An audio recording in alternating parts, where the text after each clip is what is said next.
And it's showtime. That's what it tells me at the top. It says it's showtime when I get around to 11:25 or whenever I say I'm going to go live. And then I always go live a few minutes later because I'm like that. Sorry. Hi. What's up? It's Sunday Live, number 145. And what happened this week? Lots of videos this week. 2 tremolos, one with reverb, the Hydra, as well as the MXR. Both really nice pedals. I enjoyed those videos. What else happened? The Plexi Ranger from Carl Martin. Really enjoyed doing that. Plexitone was always one of the best sounding and feeling Marshall in a box, really modded kind of Marshall in a box pedals. Always great tone out of that thing. And then combine that with a great Rangemaster style boost that's really friendly as well in front. And you can use each side independently. Really cool. Impressive pedal for sure. I'm working on a small box demo right now. I've got the Friedman Small Box sitting here, taking a different sort of approach to it musically than I did to the other one. A little bit more like kind of, I don't know, punk rock or something. And so I'm having fun doing that. That'll be out maybe Tuesday. If not, probably Tuesday. Who knows? I might try and finish it up today if I work hard today. And anything else going on? I'm going to do a fun video this week just for shits and grins with Dave Friedman. And we're going to do a Van Halen deep dive kind of tone video where we do all the stuff. So we have a JBL to put in a 412 to try that, along with Blackbacks, G12M. We have a Marshall 6900 watt that Dave will tweak to exact Van Halen spec. It's a great sounding amp already. It sounds amazing, actually. I used it in that Amps in the Zone video on Marshalls years ago that I did like a few years back. Dave's Marshall 100. So we could even listen to it as it is and then make the tweaks, I think, in the video kind of. So it's a fun thing. It'll be like Dave doing the stuff, and we'll do more and more and more to bring it more to the correct spec or whatever as the video goes on. We've got old 6CA7s. We got all this stuff. He put together a pedal board with an EP3 and a Boss 10-band graphic and original Phase 90. And one thing we don't have here is an original flanger, but I think that the EVH flanger does an incredible job of replicate. I mean, I can't tell a difference really. So it's good stuff. And then of course I always maintain that I think Van Halen 1, the differences in the tone between Van Halen 1 and then later records starting with Van Halen 2 really pretty much straight away are that I think that he used a pickup like that. I think, at least in the Frankie guitar, and who knows what was in the Destroyer. But super distortion style pickup, I think, is the difference in the kind of flatter, full range, more distorted sound along with the JBL. Who knows? But I think, and when I hear it, I haven't played this guitar in ages, but when I played it again yesterday, I thought that, man, it's just such a different sound than a PAF. It's a more distorted, more flat mids. It's like more scooped. It's more bottom and top. Ceramic magnet. So anyway, but I've never done a video where we've done actually absolutely everything, like the JBL and the amp bias correctly, 90 volts and all that, cranked up the bias, with 6CA7s, all that stuff. Never gone that far with it. So there's a few factors that I think will be really fun. And so we're gonna work on that, and I think we have to have it done for like in a week. Because it's for something. It's for, in conjunction with something. So, anyways, it's going to be fun. Just kind of like a little bit probably similar, but even more probably interesting than that. The video that I did with Steve Vai's Jose, where I'm interviewing Dave at the bench and all that and doing, we're going to do all the stuff and all the, so I'm excited about that. It'll be fun. We're such geeks. We just love that stuff. So, yeah. Arthur says, a little something to help keep rocking faces off, and he's up there in the top chat. Thanks, buddy. I appreciate that. Thank you very much. Thank you. Paul's letting us know that Ben won't be here this week. I didn't realize that his mother was that ill, and I think his mother's passed away. Paul's letting us know. So Ben, condolences to Ben. He's our friend and my faithful moderator. And what a year, right? I mean, that's really sad. Sorry to hear that. Anyways, we'll all have to check in with Ben and say hello. He's a good guy. So it's sad to hear that. What a year, man. It's been so hard for so many people. It's like just one thing after another, right? Okay. So Speedster NL today says, do you like the Horizon device's precision drive, in particular the headroom? I don't know. I would have to go back. I did a video for that pedal years ago. I would have to go back and listen. What the thing that I really remember about it is it's like a tube screamer with an adjustable low cut. So you can kind of boost into an amp and then keep the tone tight by changing the amount of low cut, so you can get it pretty vicious sounding, you know. So yeah, you know, it's like that. And it I seem to remember it sounding really quite good. You know, for what it was supposed to do, which is, you know, that classic. I mean, the metal guys, they like to use tube screamers in front of high gain amps to boost and tighten, and that was kind of the goal with that. And I guess I thought, why not make that the amount of tight adjustable? You know, the more distortion you use, generally speaking, the tighter you've got to keep the low end. So, which, you know, if we think about the way that bass guitarists do it, they go all the way to the point of, you know, from Doug Pinnick, Chris Squire, it's a biamp rig with a clean low end and then a distorted top end, and it's really just mid-range and top end with all the lows shelved out. And so, you know, there's that. And the more on guitar that you distort the bottom end, sort of the looser it gets, which is a sound, you know, of its own and not necessarily a bad thing or anything. Orange amps to me have that sound. They've got a very full low end and they're not tight. An orange is never going to be tight. It's just not part, unless you modify them or, you know, use an EQ or something in front. It's a great sound though. It's a different sound. So maybe why more like sludgy, you know, as opposed to like cutting, vicious kind of, you know. A Jose is kind of the opposite, like that red amp right there. When you do the, you know, the Jose thing, a tube stage in front of an already fairly lean plexi sound, and you're cutting even more low end out of the tube stage in front. It's a 0022 cap, you know, on the tube stage in front. So you're shelving all this low end out, sending that signal into another tube stage that also has low end shelved out of it to keep things tight. And that's why they sound so sort of cutting and vicious, you know, and have that really cool tone. Anyways, yeah, let's see.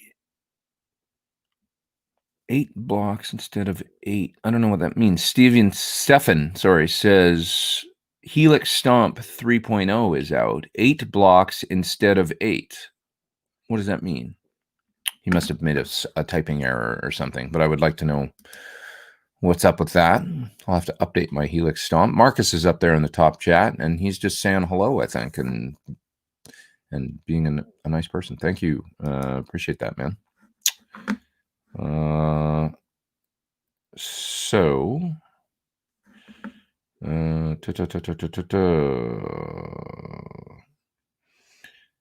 did you figure out your coffee brand yet? Says Jesse. Like coffee maker? Not yet. Haven't really discussed it again this week.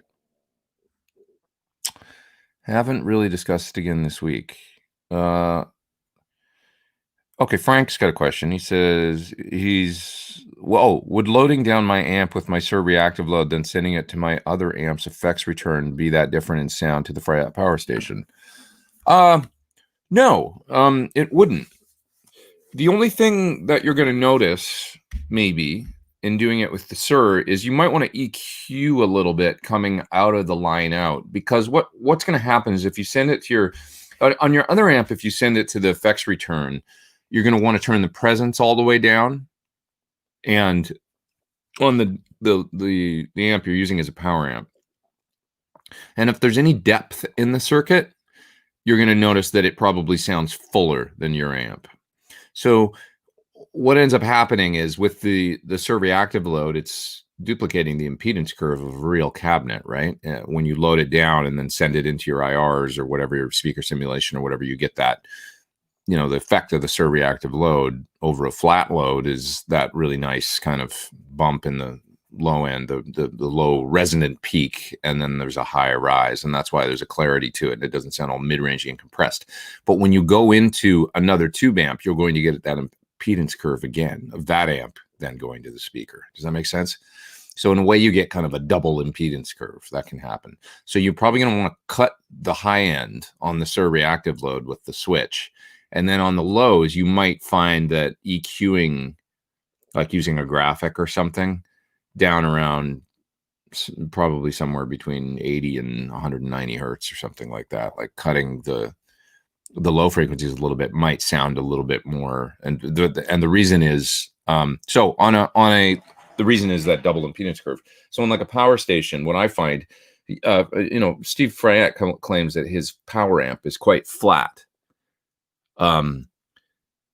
And while I don't dispute that at all, I find that the closest tone, say I'm plugging an amp right into a cabinet, and then say I'm plugging an amp into the power station and that same cabinet, what I find to get the closest tone to the amp without the power station into the cabinet is that I run the switches on the power station to fine tune the load in the middle position. And what those switches are really doing, when they're all the way down, you're basically making it a resistive load without any reactive component. When the switches are in the middle, you get a resonant bump and then the high rise, but not as much as an actual accurate impedance curve. When you put the switches all the way up, that's Freyette's representation of the actual, like an actual speaker impedance curve. And it's really quite close. But what I noticed when I use the switches all the way up into the power amp of the power station and then reamping is it sounds brighter and woofier than the actual amp in the cabinet, which I'm not an engineer, but I'm hearing, it's just what I hear. It sounds brighter and with a bigger bump on the low end. And it sounds like I'm getting a bit of that double impedance curve effect, which is why if I put the switches in the middle, it sounds really, really quite similar. So to the point where using the presence and depth on the power station and just EQing your amp a little bit, it might sound ever so slightly different putting the power station in between an amp and a speaker, but it's so close that it's a great tone, and it's like, it's a great device in that way. So that's the only thing with the SIR. They don't give you on the SIR the switch to fine tune the low resonant peak. So you might want to duplicate or, fine tune using EQ on the output before you go to your amp's return. And you're going to want to run the presence, and if you have a depth knob on whatever your amp is, probably off on that power amp. And that'll give you the most cleanest kind of tone. And it should sound and feel great, by the way.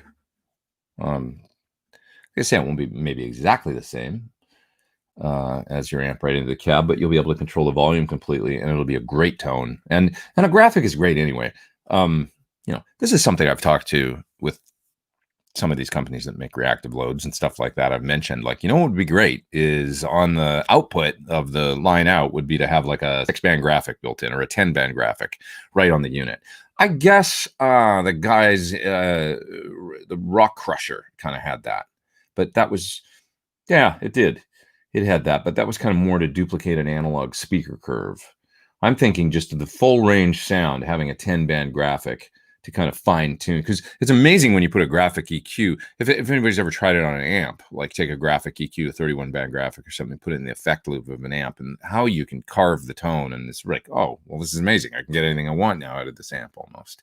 So, you know, you could take an amp that's known for a certain sound and really tune it into something else completely almost. So yeah, Ben Funk says, was going to ask if you were going to review the small box pedal. I managed to order mine before they sold out. Yeah, I hear they're selling like hotcakes. I am going to do it. They told me, okay, I thought that the video for it I was supposed to have out on Black Friday, but then I found out just the other day that the pedal was coming out just the other day. And I said, well, I had promised Carl Martin I was going to put their video out on a certain day. And I promised them that, 2 months ago, 3 months ago. So I said, I can't change that, but I'll get it out this week. So yeah. And I've already started recording the track with the Friedman. I'm taking a slightly different approach with the Friedman Small Box video, both musically, and also I'm actually comparing it to my 50-watt Marshall there. Because the small box is the Friedman Small Box is basically a 2-channel amp that has a plexi channel. It's really like a plexi circuit, but with a master volume. And I feel like I'm getting more washed out here as time goes on. What's going on with the color? I want to get a new webcam. This thing in this computer sucks. Anyways, there it goes again. Look at that. It's made me brighter. Okay. Friedman Small Box, 2-channel amp with a plexi channel with a master. It's essentially a plexi circuit. Like I'm talking on the cleaner channel, channel 1. It's essentially a plexi with a master volume added. Then on the second channel, it's essentially Dave's BE channel it's a gain stage in front of a plexi style circuit. So on the pedal, you've got, gain, volume, bass, mid, treble, presence, and then you've got a switch on the side. I've got it sitting right here. You got a switch on the side to fine tune what he calls gain structure. Really, kind of like adding that extra gain stage in front of the, more gain or whatever in front of a Marshall. So what am I getting at? Well, at the core, a small box is really Dave's nod to the 50-watt. One of his favorite amps is his 68 50-watt plexi that he has. Great sounding example of that amp, by the way. So that amp is really similar. I mean, it's a 72, but it's got all this spec and everything. It's like, Dave went through that amp actually and tweaked it and stuff. And so it's a great sounding amp, that one. So I thought, why not compare the small box pedal to that amp? So the way I'm doing it is I'm running the small box into the PT100, the small box pedal into the PT100, channel 1, all set clean. And then using my amp switcher, I'll turn off the pedal and then switch right over to that Marshall and just directly A/B and compare the tones. So that's kind of how I'm approaching the video for the small box. How does the pedal actually sound compared to an actual 50-watt Marshall? So yeah, that's all happening. All right, it's time for the glasses, because that's enough trying to squint and read. What else we got here? Would you be recumbent for a beginner learning lead guitar? 77 Danny EP. Sorry, I don't understand the question. A beginner learning lead guitar, oder rhythm guitar of a song. Do you mean over rhythm guitar of a song? If you're trying to learn a song and you're kind of a beginner, I would tackle rhythm before lead. I would be spending a good amount of time on your rhythm chops, skills, and stuff early on. That's the most important thing. And then a little bit of time on lead guitar. I hear a lot of kids on YouTube and on Instagram that seem to focus mostly on the lead stuff, and that's cool. I mean, lead guitar is exciting and all that, but when you play in a band, you want to have good rhythm chops and be able to, that's not playing songs with a band really. So it's most important to really focus on good rhythm guitar first, I think, and establishing those skills, and then 25 or 30% of your time on working on the soloing. And once you establish your rhythm skills and you've got great rhythm chops, then you can spend all day working on lead guitar once you've got that built-in good groove and all that. But playing with time, learning how to tap your foot, learning how to change chords and cleanly, and all that stuff, that's so important. Have you tried the S-Gear amp sims yet, says Fred, and what do you think? I haven't tried S-Gear for years, but years ago I tried it, and I thought it was really quite good software. It was one of the originals that really sounded like, yeah, this sounds and feels really good. So yeah, I like S-Gear, but it's been a long time then since I've tried anything like that. Steve L says, any plans for a Pete Thorn pedal in the future? Yeah, I mean, I've batted around ideas with numerous companies about ideas, and I've actually been working on something, but it's a ways off, that's for sure. But it'll be cool. It'll be unique and cool if we can ever get it done. Hello from a sunny and cold Nova Scotia, says Todd. What's up? How's it going?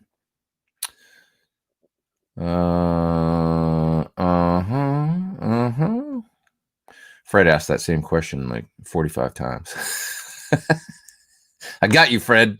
I like S-Gear. It's pretty good. But I have no idea what the latest updates or versions of it is like. The last time I tried it, God, I mean, it's been a long time. A long time. Thomas, he says he's 14 and he's here. What's up, Thomas? How you doing? Great to have you younger guys here. You rockers, you got to take over you're going to carry the flame, so to speak. One of these days, carry on rock and roll. You've got a question. You say, why did you choose a normal Strat style bridge and not a Floyd Rose on my signature, sir? Well, it's a great question. The bridge on my guitar is locking. It's a unique bridge. Originally we had a Goto 510, which is a standard sort of Sir thing. I prefer the ease of use, restringing and all that on a standard bridge over Floyd. I have a few guitars with Floyd Roses and I use them and I like them. It's a big honking piece of metal, and they do sound different to me than they have a real tone to them, and there's a whole thing to a Floyd. I mean, it's kind of like if you use a Floyd, it's almost like a separate, I don't know how to say it. I mean, just the restringing, cutting the ball end, locking the strings, and then the fact that it's kind of it's a different tremolo action than a Strat, and I really like a Strat's tremolo action, to be honest. I mean, this guitar, man, has obviously it's a 64. It's got a vintage trim that I've got set up kind of Jeff Beck style with a lot of angle to it. This guitar stays in tune great. And I wind it with the strings going pretty straight to the peg. Well, actually, that's not exactly true. The low ones I do on the G and the B, because I don't have a string tree on this guitar, so I wind them down further. Something I was discussing this with somebody this morning, something that Eddie Van Halen did. And, I'm still learning things about Eddie Van Halen, finding out things all the time. But one of the things that he did was he had a brass nut on his guitar, the original, white and black striped guitar. And it was very high. So the slots were deep, but the nut itself was quite tall. And the reason that he would do that is so that he could have the string going almost straight to the post with very little down pressure on the nut. It was a brass nut that he'd use 3-in-1 oil in. And then with the string wouldn't bounce out. Like, see my high A string here bounces out of the nut really quite easily because there's not a lot of downward pressure without a tree. Well, with a tall nut, the slots cut just as deep, but the actual nut, being quite high, the strings won't bounce out. He was a really smart guy. I mean, street smart guy, like just common sense kind of stuff. I noticed a picture this morning of him with, totally getting away from your question here. I'm sorry about that, Thomas, but I'll come back to it. I noticed a photo this morning. I'm still all the time learning things. I had never noticed that he, where's the photo? I'll show you guys this picture. I had never noticed that he used to use, well, you can sort of see it in this picture. Notice how the bottom cabinet is the slanted one and the top one is straight. So he'd put straight cabs on the top and then use the slants on the bottom, which totally makes sense because then you got that speaker angled up at you from the bottom and then the straight cabs are at ear level. Who knows if he even plugged those in? My thinking is he probably just had the bottom cabinets going, one or two of them or something like that. Didn't have a whole, I mean, maybe sometimes, but in the club days, I don't know if, the 100-watt amp. But anyways, such an innovator. But yeah, so Thomas, really the reason is tone, flexibility, the reason why I like the tone of a standard bridge over a Floyd Rose. I like my Floyd Rose guitars too, but it's a different sound, and also just the using a lock nut and stuff. I've found with Suhrs with good locking tuners and a good slippery nut, you get 97% of the way, at least on the nut side, towards tuning stability without needing the lock nut. Of course, the bridge on my guitar is now a locking bridge. So the saddle's lock, much like a Floyd, and I find the tuning stability is super close to a Floyd Rose, but the bridge sounds exceptional. So, I mean, it's like over a 510, even with vintage saddles, 6-screw, whatever. I like the tone of the Wilkinson bridge with the lock saddles that we've got over almost anything else. It's most people that have tried them, they'll put them on their guitar and go, well, I wasn't expecting it to sound this good. Like whatever they're doing with the saddles, those bridges sound terrific. So it's really a tone thing, I guess, that it came down to, and also just not needing the lock nut really, which eliminates that one step of having to lock things, and you can have a traditional nut and all that. Hope that's helpful, man. The Hoppo is up there. He's overseas, of course, and he says, "Hey Pete, coffee money for you and Dave when you do that Van Halen deep dive. Did you see any of the Mesa Badlander reviews this week?" I heard it. I listened to a little bit. Yeah, it's kind of cool. I don't know. I mean, I'm in the business of making demos. But that would be an amp I would have to try to know, what I actually think. I didn't see. Can somebody tell me if it's actually got a reactive load built in? Because I know there's a load and direct out option, but I'm not sure if it's reactive or if it's the resistive cab clone load that they built in. I'm thinking it is resistive, but I don't quote me on that. But everything I read in the copy didn't say anything about a reactive load. So I was like, all right, they haven't gone that far with it yet, because we were the winners. We got there first with that, I think. So what else have we got here? I have a Carvin Legacy 3. I wish it had a bright switch, says Steve. You could do that. I think a good Amp Tech could probably, just a cap, really. You could probably put it on a push-pull or something on the volume, the gain pot for the channel that you wish had one. Pete, have you tried the Boss GT1000? I wrote some presets for it initially. It was when it was in its very preliminary stage. The nice gentleman from Boss came by here and brought one, and we sat together, and I wrote, I think 5 or 10 presets or something for it. But that's the only time that I ever really spent with one.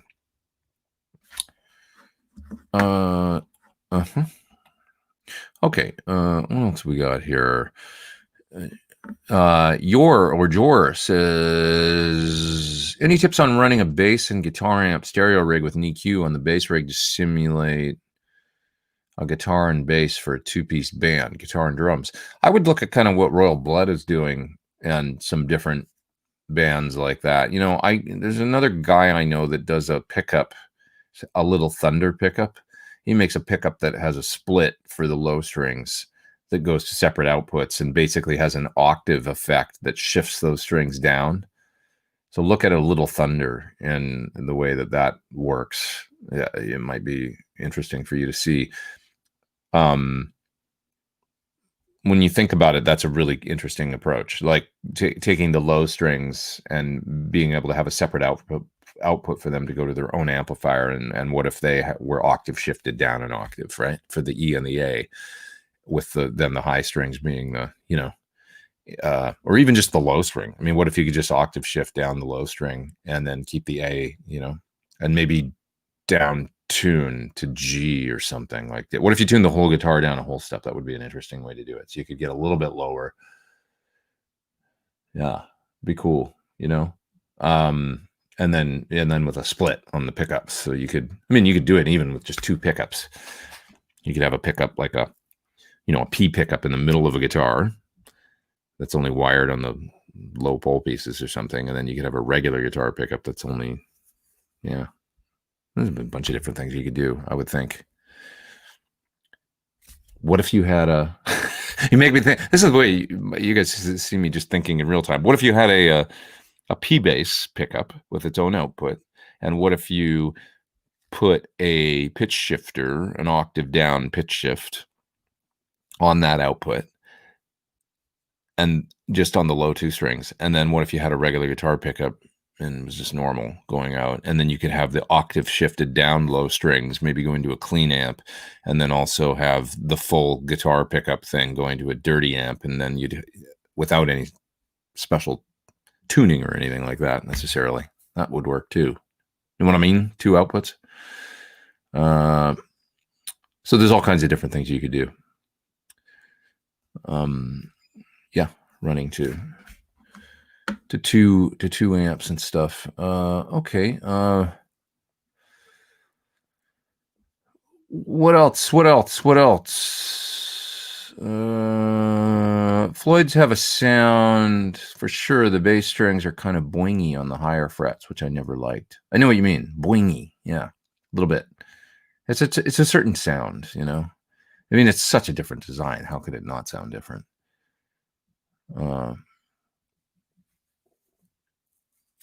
Guitar Music 107 saying, you notice the sound on Fair Warning is very pitched sounds. First use that sound, before not.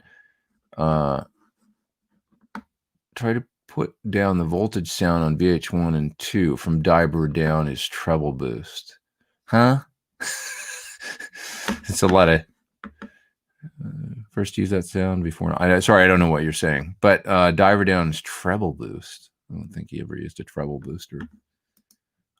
Nick Metcalf is up there in the top chat. Any tips for increasing natural sustain on an SG? Wondering if I can tweak my setup to get a little more out of it. I mean, a hotter pickup will kind of get you there.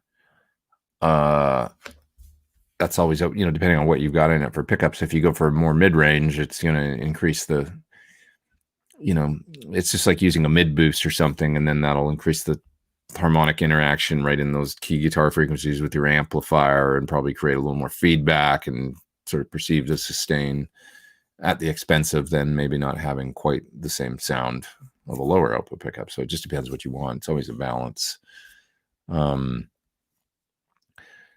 You can try adding something like a Sir Coco boost to the rig and just turn it on with the mid boost just a little bit tweaked, and you'll notice without adding distortion, it'll adding mids will give you the effect of you know what I'm saying? Like a little bit more. Mids will seem like more sustain, I think. What else we got here? Buzz says, you're looking a little packed. I can't see the couch anymore. No, I've got a cab back there now, and then I've got these headrest monitors, which I really have to make a video for, and I'm doing that very soon here. They're great full-range cabs, these little powered guys here. They're really nice. So that's coming soon. And what else we got here? Cyanide Junkies mentioning Wolfgang Van Halen. What a great song and video he put out this week, right? That sure was something. Man, it was terrific. The video is awesome. And you're mentioning the online haters dragging Wolfgang is pathetic. You know, I think that he got so much love this week, which was great to see. And I was really happy about that, because he's I think gotten hammered by the haters and trolls and stuff over the last few years, and none of them knew what the hell was going on, and none of them give him any credit, the credit he truly deserves for being the one that was really kind of, I think, the driving engine of that band actually in the last 10 years, or maybe even more, you know, like the one that inspired his dad to really, I think, you know, want to get up there and play. And then the course, the icing on the cake for me, because this is, I believe this, you know, I believe this to be true 100%, you know, is him saying that he was really the one floating the idea that they should do a reunion, a full reunion with everybody, including Mike.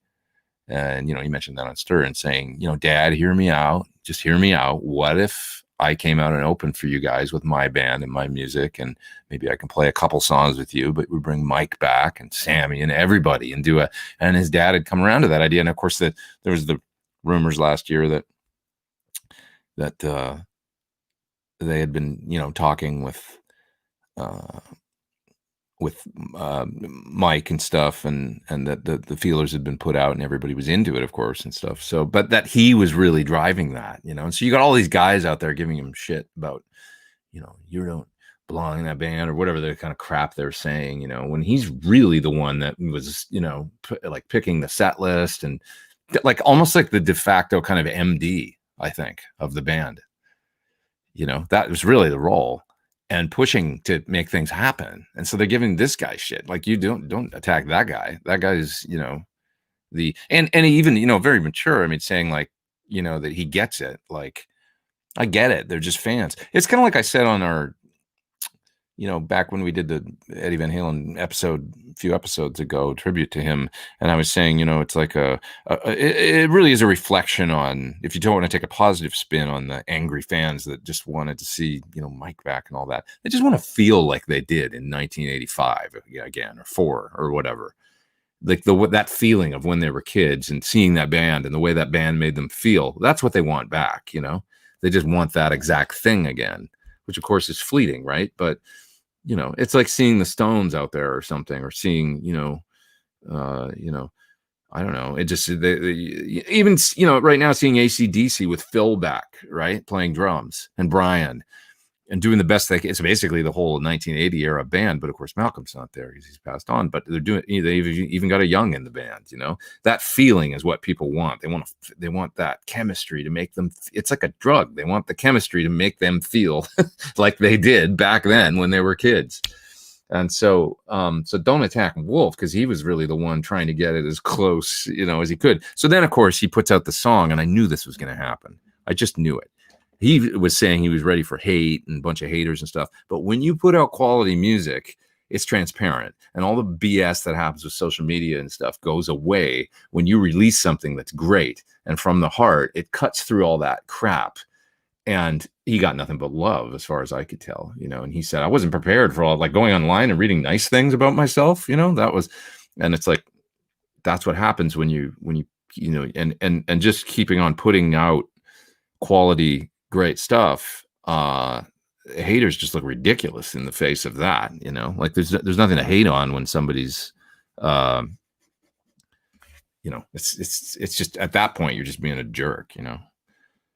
Well, you're being a jerk all along, but you really don't have a leg to stand on when somebody puts out a great video that's so, I mean, that's what rock videos are for, you know. It was so touching. Wonderful. So if you didn't tear up, then you're not human. Anyways, love that guy. And, you know, Wolfgang, and he's a sweet guy, and he's a real, I don't know, he's always struck me as really grounded, down to earth person. I remember talking to him. I'll tell you a Wolfgang story. I was at Janie's birthday party at Ed's house in like probably 2010. And that's probably the longest I've ever talked to Wolfgang. We talked for about 15 or 20 minutes. And I remember him talking about, I didn't realize that at that point that he was a drummer first. And he said, oh yeah, I started on drums, you know, and that's my, you know, Danny Carey, you know, that was my jam, like starting on drums. And he mentioned to me, he said, even like, it was never happened, of course, but I wish I could play drums in Van Halen. My uncle's there, but he said, you know, that's really my that, at least at that point, that was his love, but primarily, I think. But he also mentioned to me that he felt like, as a guitar player, like he'd reached a certain point, and then he mentioned Paul Gilbert, I remember, and he said, like, you know, I just couldn't seem to get to the level, like, technically, of those. And it was like, I just knew in the back of my head that it was like, he's probably just a burning guitar player that, like, you know, like, who cares if you can't play exactly as fast as Paul Gilbert or whatever, I'm sure, or whatever he was, you know. But, you know, obviously he was really into pushing himself and achieving, especially at that age, because he was only like probably like 10 years ago, so he was probably 19 or 20 or something like that then. But he was, you know, really into that, you know, when you're that age and you're really on fire to like get that technical level of, you know. So he mentioned, like, yeah, guitar, you know, but he said drums, like, I mean, he was very confident in the way he was speaking about his drumming. I remember that. And I found that really interesting. But yeah, I love talking with him about what, I was like, well, I can't wait to see what this guy does. And now here we are. It's like 10 years later, and it's finally people are going to hear it, and it's obviously a tragedy and unfortunate that everything, I mean, with the way that things have gone, and that it sucks, like he said in the interview, it sucks like what's happened. And it also sucks that he's had to kind of put his own life on hold. I mean, who wouldn't have? Of course he had to. That was the right decision to make, to spend time with his father and stuff. But now it's his time, and I can't wait to see what he does. In time when he's ready, like with whatever. This is really exciting. So we're all in his camp, I think. So thanks, Pete from North Texas, says Lou up there in the super chat. Thanks, man. Thanks for being here. We got 430 people online. Great to have all you guys here every week. Okay, so Roy says, I can't wait for the Eddie basses. Yeah, I always liked his bass too, the Wolfgang bass. I think it looks really cool, actually, like the signature bass that'd be cool. They definitely got to put that out. It's a neat design. Let's see. What else? I've never heard of a Van Halen not being a killer musician. Ed's dad was awesome too.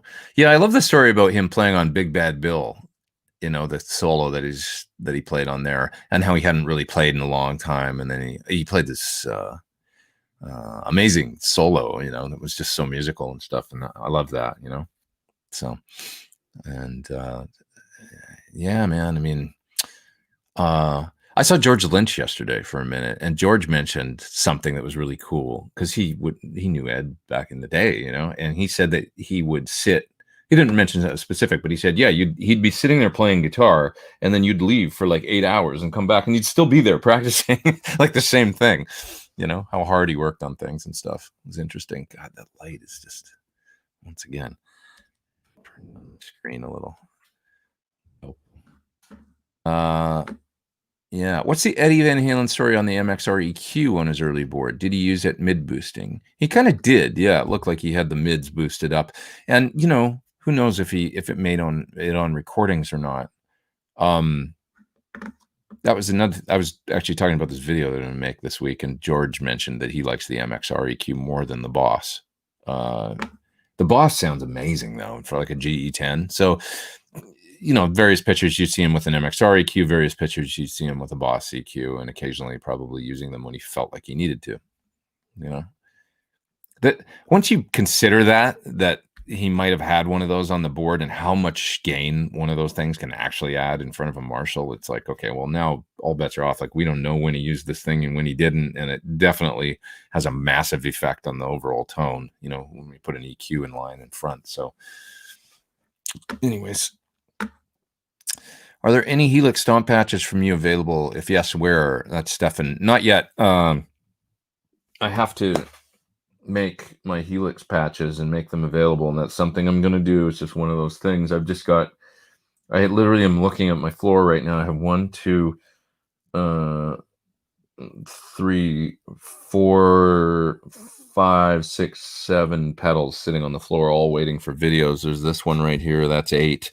There's those speakers. That's 9. That looper is 10. And this is how my mind thinks. There's just a bunch of people waiting on videos that they wanted me to make for things. And so for me to make patches is like, okay, I need to take a day where I'm not going to do those 10 things that I'm supposed to be doing. And it's just another thing that so it's all quality problems. I'm so happy I'm busy. But, just getting to things. Arthur says he really digs the MXR pedal as well. It has a bit more kick to it. The MXR is quieter, says Buzz. No, I don't remember them being quiet. I remember adding quite a bit of hiss, actually. But yeah. Did Eddie not run through the Pultec EQ always in the studio? That's Steve. Very well may have. Steve Whalehart, did you hear that somewhere, that they used to run the Pultec? I wouldn't be at all surprised, because I could hear a Pultec, like, if you hit the 60 or 100 dB on the low end, or 60 hertz or 100 hertz, excuse me, on the low end, and boost that up 3 or 4 dB maybe, and then maybe do the, whatever, the 4K or 8K or whatever on the top end and boost that. I could hear that being a component, maybe. a Pultec, because that fattening of a Pultec, you're making me think I want to try a Pultec now, actually, and see what that sounds like. I love Pultecs, especially on bass. 1176 and the Pultec could have been in the equation. Who knows? Beerhound says, love the Alex Skolnick video on Eddie Van Halen's Eruption. He breaks it down very good. I haven't seen that, actually. I'd like to see him. I like Alex a lot. He's a great guy. David saying the Boss G7 adds quite a bit of hiss and EQ is noisy. You can run a good mid boost now, says Dan the Tube Man. Yeah, I mean, you could use a mid boost too, but the noise, who cares? I don't care about noise. Do you guys care about noise? When you're running a 100-watt Marshall, it's like ready to, it's cool. I don't know. I kind of like the, that's when the good stuff. I don't like buzz. I hate buzz. That's the, but I don't mind hiss. It's like good stuff. But cheers from Calgary. It's warm like Cali here today, says Costas. Is that right? Getting those Chinook situations going there in Calgary. Because it was cold there, right? There was snow. Real men like noise, says Raving Havoc. Yeah, I just grew up with it, so it doesn't really bother me. The hiss of a good Marshall is really cool. That when you turn the presence up, and that fucking thing that it does. Pete, what's your external hard drive setup for recording sample libraries? I use these SSD drives. I've got a whole bunch of these guys, basically. Samsung T5s, I think they're called. This is a terabyte, 1,000 gigabytes. And these you can get for relatively cheap now, and they're fast as hell. And I just use these. And so I've got another similar one for my samples. And then I use multiple drives like this for audio and video.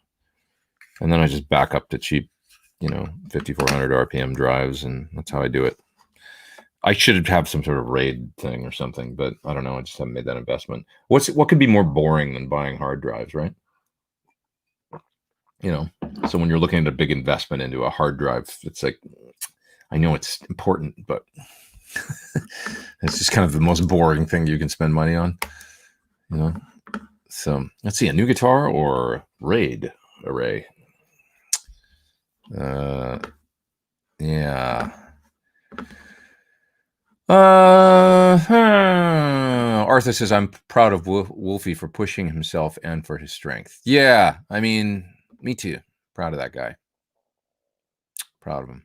Definitely. Good to see him putting out that great video this week. It was all heart, Not to mention he donated all the proceeds from the single to Mr. Holland's Opus, just to support music education. So that's great, and good stuff. And it went to number 1 on iTunes, on Apple Music. Incredible. Incredible. Yeah. Buzz is saying you can just put a RAID on your 5,400 RPM drives. Easy peasy. Most have that built in. I don't know. I don't know about that. I'm an idiot. I don't know. How do you do that? I thought a RAID was multiple hard drives in a thing that then it split all the stuff between them so that if one goes down, you're still covered. I don't know. That's what I thought. Love hard drives, says Jeff M. So exciting, hard drives. My 5150 combo sounded like a waterfall when turned up. I had to use Super C noise suppressor on it. Was heavy as hell. Those things were heavy.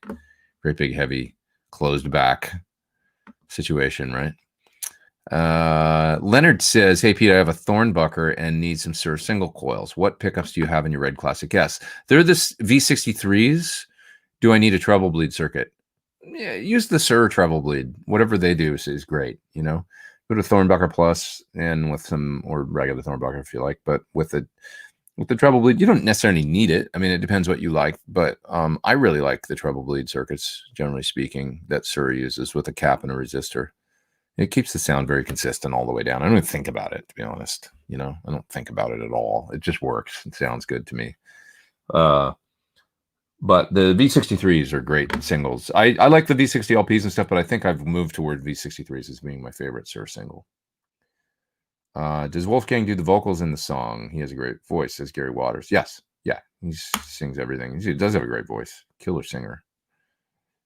One God 777 is up there in the top chat, and he says, got a mint condition American Schuster Medalist 3 for $120 on eBay. Seen one on Reverb for $1,200, made by the guys from Kramer. Have you ever heard of them? Never heard of them. I know the American Schuster. I remember that model of Kramer. It was kind of a fancy Strat style thing, so I remember that. But that's interesting that you got a good deal. That's great. You got a good deal. Congrats on your good deal, and thank you for your super chat, my friend. Vibhas is up there in the super duper chat. He says, Pete, any advice on a mic I can use to capture what I'm hearing in the room? Not looking for close mic in the cab like a 57, just want something that captures the sound of my monitors as well as my amp. Well, you can look at it a few different ways. You know, a ribbon mic, although they're not the flattest thing in the world, there's something about them that is just really friendly sounding. So like a nice ribbon in a room, a stereo ribbon would probably be the nicest thing, you know, like look at something like, isn't the Royer, doesn't somebody make I think Royer makes a stereo version of its 122, which would be the most, but it's probably $2,000 or something, right?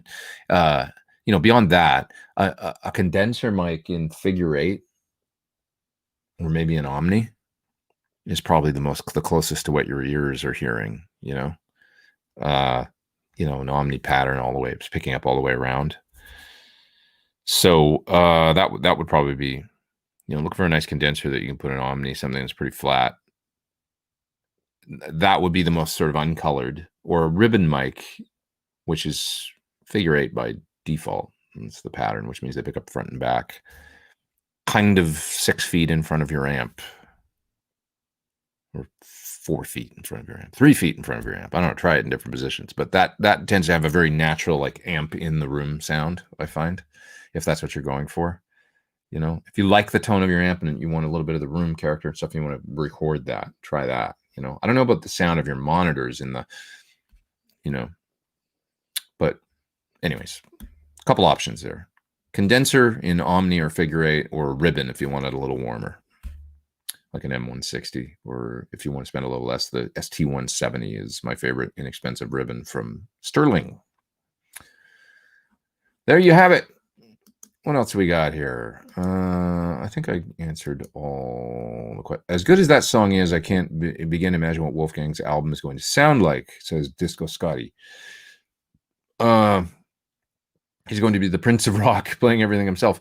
Well, the other song I heard is maybe more of an indication of what it's going to sound like, because I think he has a lot of kind of like that early 2000s, you know, everything from Tool to maybe, you know, bands like Chevelle. And I mean, he toured with Tremonti and stuff. So there's going to be some element of that, I think, because he likes that kind of like, call it modern rock or whatever you want to call it, you know? So I'm sensing that there's going to be, you know, that is going to be a big part of the direction. I don't know, but there was another song played on Stern. If you haven't heard that, you could watch the interview, and there's a second song and he sort of says this is sort of more maybe indicative of the sound of the rest of the album. Jesse's guessing that this is a glass full of gin, I think, but it's not. It's just water, I swear. I felt a little parched today, so I'm drinking coffee, but can't just live on coffee. Royer R10 is great, says L. Scott Music. That's kind of the inexpensive one, right, Lauren? I think. Haven't tried that particular mic. I know it's a little bit less expensive than, I think it's under $1,000. Yeah. Rising Havoc is saying 459 watching. Smash the like button. Thanks. 465 now online. Great to have all you guys here. We're talking about all kinds of stuff. We're talking about pedals. We're talking about Van Halen tone. We're talking about Wolfgang Van Halen, his terrific new song and video. And Prince Westerberg says Royer stereo ribbon is for recording pianos and string quartets. I could, and quite expensive, but you could record anything with it, and I'm sure it would sound great. I mean, for capturing a guitar sound in a room, I would guess close miking and then using that back in the room and create an incredible guitar sound. These are the kind of things that I'd like to try if I had unlimited income. Oh my God. Billy Wagner says he once traded a 63 Strat for a Kramer Pacer. He says he was 19 and an idiot. It's okay, dude. We all did it. I had a 54 gold top Les Paul and I sold it for $600 more than I had bought it for a couple of years earlier. And I thought that I was making out. Yeah, I made money. If I told you what I bought it for and okay, I'll tell you what I bought it for and what I sold it for. I bought it for $2,000. A 54 gold top. Yes, it had a headstock repair, but a good one. And it had a refinished top, but it looked original and aged already. It was already getting green and checked again. That was the only shit that was changed on that guitar. And it played great and it had a great neck. And then I bought it for $2,000 and I sold it for $2,600. And I thought I was smart. I feel your pain. Oh, what was I thinking? What is presence and how do you dial it in? I'm never sure how it's affecting the tone. That's from Rob. Presence is, first of all, it exists in the power amp of an amp. And it's basically, that'd be a question I have to ask John Sir to technically tell me exactly what's going on. But I think it's like kind of like limiting the high frequencies that are being reproduced in the power amp when you turn it down. And then as you turn it up, it just opens it wide open, that kind of thing. It's got something to do with negative feedback, which is why when you use a post-phase inverter master volume on an amplifier and you turn it down, the presence becomes less effective because it's doing something to the negative feedback. So I can't remember exactly, to be honest. But anyway, it's in the power amp, and it's basically like super highs in the power amp that are like, as you turn it down, it's almost, think of it like almost like a bright switch, but instead of living in the preamp, it's and allowing highs through, it's in the power amp. That's, I don't know, that's super layman. John would say, you're an idiot. That's not an accurate description. Well, he wouldn't call me an idiot, but he'd laugh and snicker and say, that's not what's going on. Or maybe I'm half right. But you're essentially, when you're turning it down or off, you're limiting the super highs in the power. And as you open it up, you're letting all that through, as I understand. So, did you participate in the audition for the Foo Fighters guitar slot in 1999, says Maximilian? I did not, and I'm bummed about that to this day. I was probably on tour, maybe, or just not in the know, but I don't know. Like, I knew it happened after, but I didn't hear about it. And I'm like, how the hell did I not hear? Because I was in those circles then and kind of like around, I would have thought I would have known, but not a lot of my friends. I mean, I would know if my friends had done it too. Like guys like Yogi that I ended up playing with Chris Cornell with, and he didn't do it.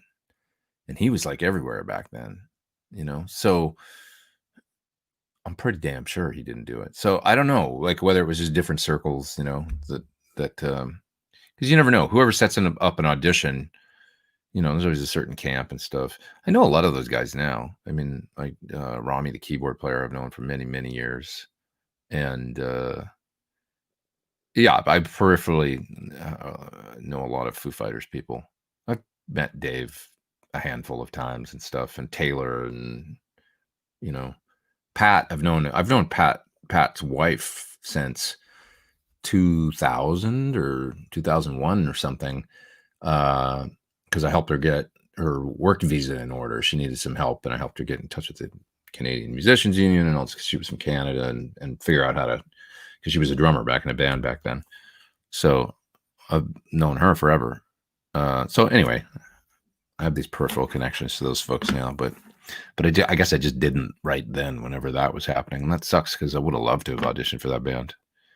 What a, fun rock band to play on, I think. Anyways, Dropfoot says, you're too good for Foo Fighters. No, those guys are great. Would have been, they're all really good musicians and good players, fantastic. I have a presence knob on my PV Bandit amp. I hate this amp, says my knees hurt. You should sell it. Get it out of there. Pass it on to somebody else that'll love it.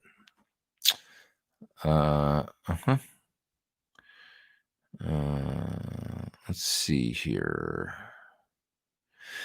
Mark says, you're not an idiot, Pete. Presence is in essence an EQ control over the power stage instead of over the preamp. So you're fundamentally correct. Steven says, good afternoon. I enjoy your style. Thank you, sir. Appreciate that. And Lauren's offering to lend me his R10 anytime you want. Thanks, man. I appreciate it. Do you have those mugs for sale? Look at the Pete Thorn mug that I drink my coffee out of every week. They are actually underneath my YouTube videos. There's like a list of t-shirts of some hoodies and shirts and merch. And one of the things is the mug under there. And that's where I bought it from. I paid full pop for it. And I made back like $1 or something, I think.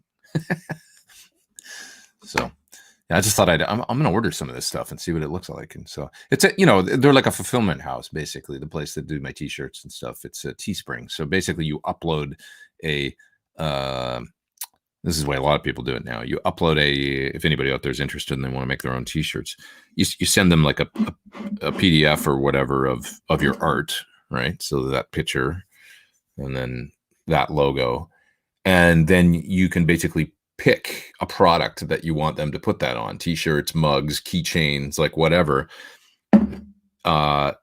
If somebody wants one of those things, they can buy one of them and then they're made to order. So you don't have like stock. It's great. Like, because it's like, you'll pay, let's say $9 or $10 for a t-shirt. That's your cost. And then you can charge whatever you want for it. So you can price it at $18.99 or something like that, or $20.99 or $25.99 or whatever you put it at. And, and when the person buys the thing, they pay, the $20 or whatever, and then you get the balance, whatever you decided to set it for. So that's how it works. If anybody out there is interested in making their own merch, you can go to a company like Teespring, and you can do it by simply uploading a PDF and making an account right on their site. Have your PDFs uploaded there, pick your products or whatever, and then it's a little bit of extra mailbox money every month, and you don't have to have stock of boxes of t-shirts that you can't get rid of or something like that. So a lot of people do it that way these days. That's what you see. Just some transparency so folks know what's going on with that.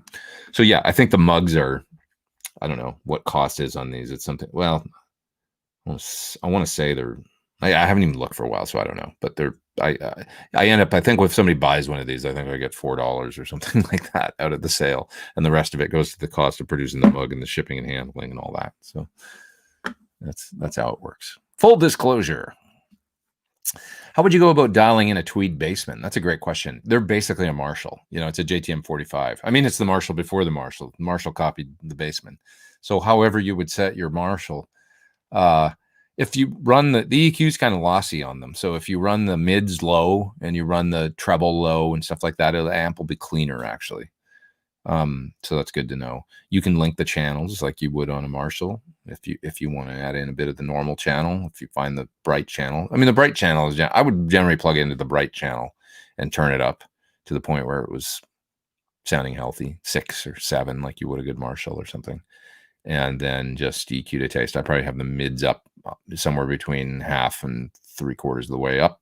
The treble start with the treble and the presence on 5, and the bass maybe depending on how tight you want it. It's tweed and open back, so it's going to be looser sounding than a Marshall. So you might not want to run the bass too high, but if you're using single coils, you'll turn it up a bit more. Hope that's helpful. Wow, a Royer stereo ribbon SF12 is 2,700 euros. That's expensive. Great mic though I have, Ugh. The good stuff. I like all the good stuff. I'm a victim of, I like the quality stuff that always costs more. Oh boy, oh boy. Okay. Best neck pickup for sustaining lead. Well, a lot of neck pickups aren't that hot. I mean, you don't really need a hot pickup there because the string is moving so much. There's so much more energy at the neck with the amount of movement you get from the string there. So you'll find, for instance, the classic Duncan 59 and JB combo. You've got a very hot pickup in the bridge with a JB, right? 16K or whatever they are, I think. And then what's my point? Right, 59 in the neck. That's what I wanted to say, which is an 8.3K pickup. Right, so you've got a pickup that's really screaming in the bridge, and yet they balance quite well, depending on the heights and stuff, and you can control all that. And I like a 59 style pickup in the neck, which is basically an Alnico 5 magnet, PAF output, even lower, like below 8K can sound really good because I like neck single coils. So, for a humbucker, a PAF basically in the neck, be that whatever now a Thornbucker is an Alnico 5 magnet, but with an offset coil. So it opens up the sound a little bit and has ever so slightly more of a single coil character than a balanced humbucker, with exactly the same winds on the coils. Disco Scotty is there in the top chat, and he says, I recently bought a Variax and we'll be picking up a Helix soon, mostly for acoustic sound. What's your honest opinion of that technology? My honest opinion is that it's very useful, that if you're a gigging guy, like my friend Dave, he does solo acoustic gigs and duos and trios and stuff sometimes, but he'll play the Rain song on his Variax with that crazy alternate tuning that he's got put in there, and it works great.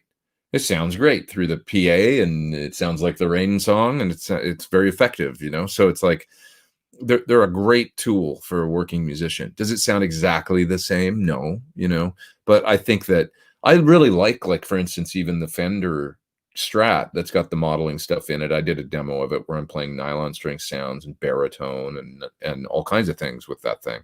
I love that. It's just a tool that makes a sound that you might find useful. That I gotta get that guitar looked at because something's wrong with it. I don't know if I replaced the batteries, but the modeling stuff doesn't seem to work on it anymore. So one of these days I got to get it looked at. But I've got a modeling Strat that it's the Roland one. But I think that stuff is cool. If it's like if you need an instant, a quick nylon string riff, but you don't want to go through the hassle of miking one up, or you want a sitar, who's going to go buy a sitar and all that stuff? If it's like, what would sound great here on this part, but we got to get it done in the next 20 minutes is a, sitar, like just for this, like one, can you just play an arpeggio and layer it? And it's like, yeah, let me get the modeling thing and just knock it out. And it's like, nobody's going to care in the mix, So I think they're great tools.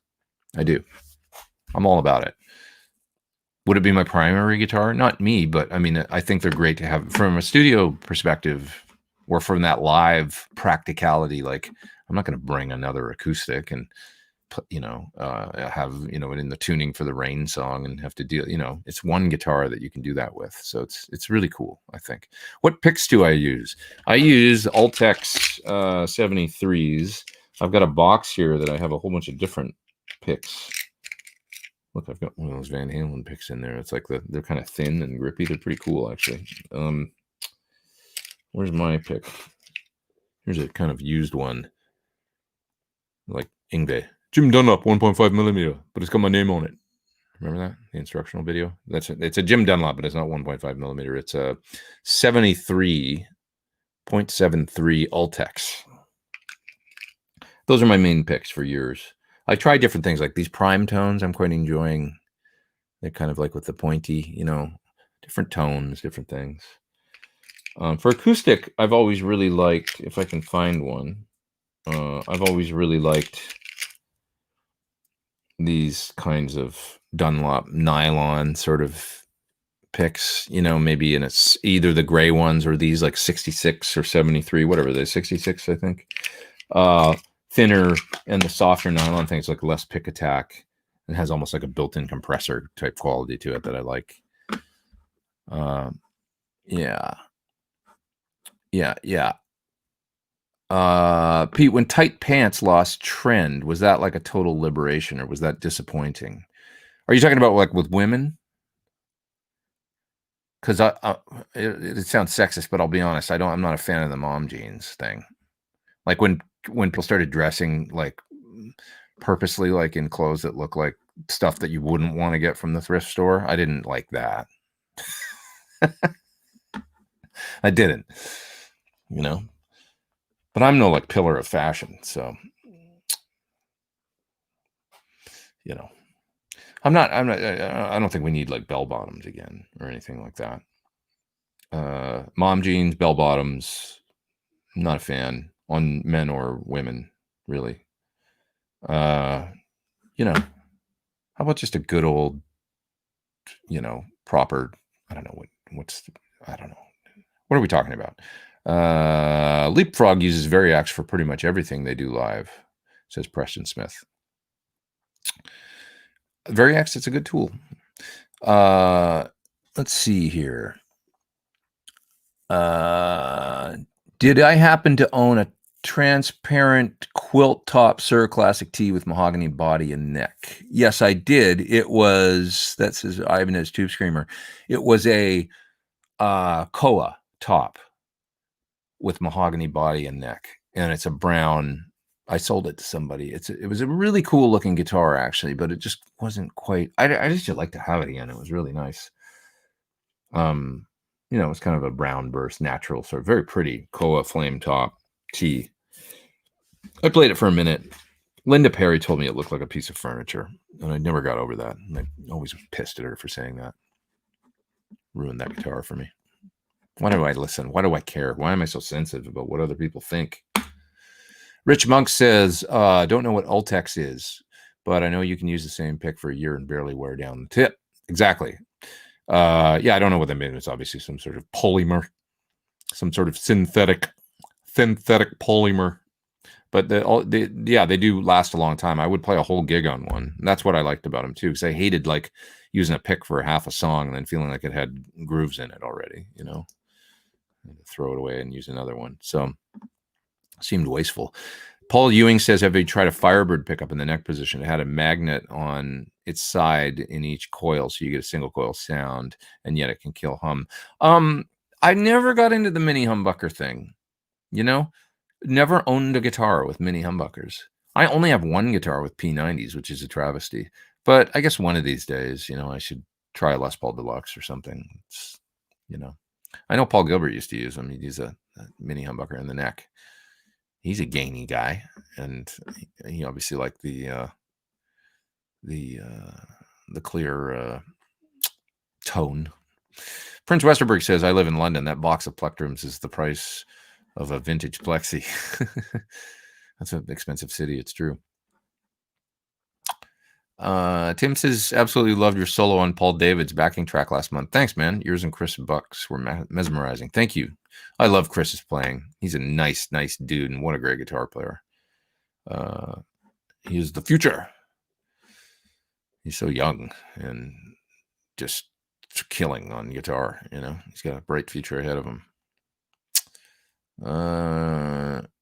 What else?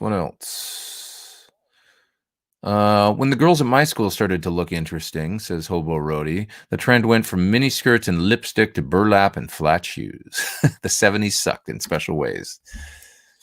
Yeah. I mean, I just noticed when, like, I was kind of like spending a lot of time in Japan, like 2014 onwards, you know, and spending a lot of time over there and stuff. And I would notice, like, as you get away from the States and stuff, and then you'd be like, what's going on with the fashion trends? Because you'd come back and things would be, or even over there, but it was like, when did people start dressing like they went to Crossroads and just took all, or like, you know, Goodwill or something, and just bought all the worst clothes they could find? Like, that's what kids started dressing in, or kids, you know, whatever, like, you know, college students. And I was like, you guys look dumb. Like, what's going on? I don't know. I guess that's what adults do when we grow up. We start to criticize. And back in my day, things were, you know, but yeah, like the whole, like, don't wear mom jeans. Like, dudes or chicks, you know, it's like not cool to wear like the big baggy, like, I don't know. It's like, no, don't do it. Lace sensor pickups. What are your thoughts? Anton says, I never liked them. I had a Strat with them. I did have a guitar with them, but I thought they were kind of blah. Just sort of regular, you know? Yeah, not really a fan. Pete, is that a Headrush FR behind you? Yes, they're these little cabs that they're Headrush full range, and I'm making a video for them. Right, I'll do a couple more of these pedals, and then I'll do that one, I promise. And basically, like, show some stereo stuff with a mic in the two mics in the room, probably with them, and try and capture them. It's tough, you know. Yeah, you know, good cabs. They're really nice, very light, and if you want to get something for be it an Axe Effects or a Helix Stomp or maybe a PT-15 that you want to crank up and play full range, I think they're really nice.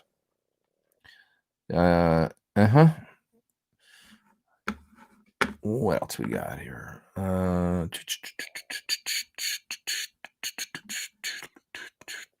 Pete, your camera light has an attitude today. I don't know. You know, I think I need a proper webcam. I think it would be helpful. Love that Plexi Ranger demo, Pete, but would have appreciated hearing the clean tone without it before going through the parts, says Stefan. But Stefan, I did that. You're the second guy that said that. During the looper part, you can hear the clean tone. It's the same. It's in the video. I'm shaking you. Just go to the part where I do the looper with the SG, and you can hear me turn the pedal on and off. Then you'll know exactly what the clean tone sounds like. It sounds like a clean tone. Fendery clean tone.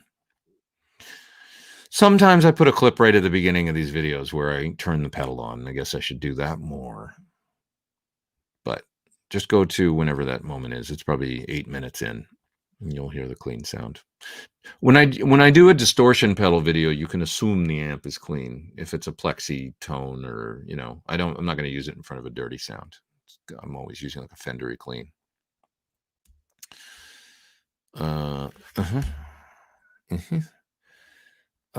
Steven, excuse me, says, do guitars like Ibanez and Jackson, etc., built for speed, sacrifice tone, or something that maybe a Strat type neck may possess? I don't see many blues players using Ibanez. Okay,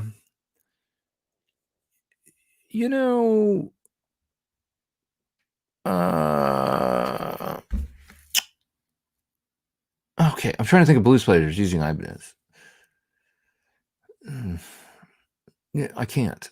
I mean, I guess there's a stigma, that like blues players, there's probably a, I don't know, just a stigma or something attached, because there's definitely, like some of the guitars that Ibanez makes, I could see, being, I mean, they've made Strat style guitars for years. Well, let's keep in mind that Schofield, and guys like he played Ibanez. There were some other types of players that used, not just shredders. But I guess that kind of nurtured that sort of, they went down that path in the 80s, and it was Steve Vai and Paul Gilbert and stuff, and that's the way they went, I mean, there's a certain thing about a vintage, alder body and maple neck, or more swamp ash body and maple neck, and a traditional bridge and single coils and stuff. And Ibanez doesn't really do that. It's more like they make the guitars out of basswood and they put a Floyd on it. I mean, some of them have traditional bridges, but they're a little bit more about thinner necks and not all of them. I guess there was the Talmans and stuff. I mean, a Vet's guitar is basically a Strat, right? She's got a green 3 single coil with a vintage bridge. It's a Strat, with, some different stuff going on. That guitar you could play blues on, I guess. I've played hers. It's a unfinished neck. I don't know if they're all like that, but it's a really raw kind of neck. And yeah. Any chance of getting Rick Emmett on the show one day? I would love to talk to Rick Emmett, actually. That would be fascinating. I hadn't thought about it, but I'd love to have Kim Mitchell. That'd be my... God, my leg just fell asleep. I've been sitting at a funny angle. Sorry, I need to get comfortable. Maybe my seat's too low. Let's try that. Yeah, these things that happen when you get older. Sit a funny way for 5 minutes, and all of a sudden, all blood flow stops. Okay, what else we got here? Best speaker replacement for a vintage Fender blackface style amp. It depends what you consider, because there's wow, we got 524 people online. Great to have all you guys here. There's the thing. Do you go vintage, and get a Jensen, or Jensen style, something boutique-y, But a lot of people would say, yeah, go for a Jensen. Or an Eminence that's, in their kind of American speaker range, just look at them. But a lot of even Fender, they'll go Celestion these days, right? They're using V-types, or they're using, I think V-types. I'm not sure exactly what's in my it probably says on top here. Let's see. Yeah, 10-inch Celestion 1030 speaker for crunchy modern tones. That's what's in my Princeton Silverface that sits over here. they use the Celestion. So I think overall, if you don't care about total vintage accuracy, and just a great option for, let's say, a deluxe reverb would be a Alnico Cream. That's an amazing sounding speaker. Terrific sounding speaker, honestly. So like an Alnico Cream, I would go that way. Or if you want just a good basic speaker that's not too expensive, a V-Type sounds good. A V-Type is what's in that, the Ombre boutique amp, not exactly inexpensive amp. It's not super expensive, and he chose that for or an A-Type is really nice too. John's not as big a fan of the A-Type, but I think it's a great speaker. Personally, I think they sound like a worn-in greenback with a nice smooth top end. So especially if you've got a brighter Fender amp, actually an A-Type, like if you've got a deluxe reverb with a bright cap and stuff, try an A-Type. Just depend. If you want a little bit more of that Alnico character, maybe go with I guess I'm recommending Celestion. I always come back to Celestion because that's just my thing. But an Alnico Cream for, if you want that Alnico character, compression and, the warmth, and just they feel really good to play and stuff. Or an A-Type if you want a nice broken in, so you turn it up and then it's not fizzy or rough around the edges, but has a nice, smoother distortion tone. Yeah. Arthur Gonzalez says he's wearing corrective underwear. So he's got that going for him, which is nice. Do all of your tests pass through a UAD aux or use a real cab? That's Chico. I have the aux, but I don't actually use it on all my tests or anything. I've got a cab in the other. Most everything I've put out recently has actually just been mics in the other room on a Marshall cabinet. If you watch the recent video I did on mic positioning using my Dynamount, I've got a robotic kind of mic mount thing now where I can move my 57 around. It's just amazing, but I love that thing so much. It's like the ultimate EQ. But yeah, you're mainly hearing mic cab these days just because I got a great setup for it right now. I got real pre's, 1073 BAE proper pre's with a ribbon and a 57 out there. And if I can move the 57 around, blend in that ribbon mic a little bit, get a great tone, send it to one track, and I can do that just as fast as my reactive load setups and stuff right now, which are also great. But now if I want a room tone, that's when I'll use the aux. If I want to get stereo room mics and get like a wide, like a Brian May thing, for instance, which incidentally, my favorite cab, I think, in the aux is the AC30 style cabinet. It's great. If you want to get a good authentic AC30 sound, you look no further. It actually sounds really terrific, I think. Pretty nice. So Dwayne he sent a super sticker, was in the super chat or something, and I missed it, I think. But thank you, Dwayne. Yeah. Metalheads Hippie said, "What did you think of Britt's first singing video?" Oh, it was great. She does a great job, doing her. She likes doing covers and making her videos and stuff, and they're fun. They're fun, aren't they? Britt just got her Mapex endorsement. So she's got a beautiful new drum kit that she's working on doing a video of right now. It's this red burst kind of drum kit. It's really nice. She's getting it tuned up and new heads put on right now. That's what's happening right this second. Yeah. There's no blues music in Japan, says Esther. That's not true. My good friend Ichiro is a fantastic Japanese bluesman. And he's the real deal. He plays the hell out of the guitar. Look up Ichiro blues, and you will see he is burning. Wait, I'm going to show you, just because you need to know that that's not true. Ichiro blues. I'm going to find my buddy Ichiro. There he is. God, there's so many videos. Where would I even start? There's a really cool one from a number of years ago that he did using a Tube Screamer clone. That here it is. I found it. Let's watch.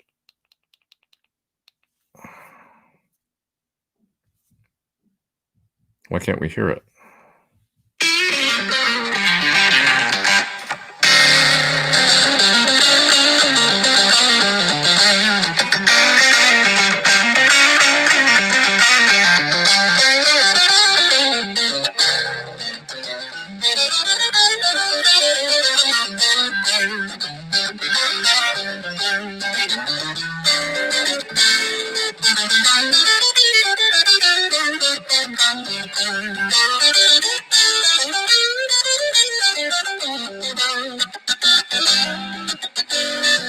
Oh yeah.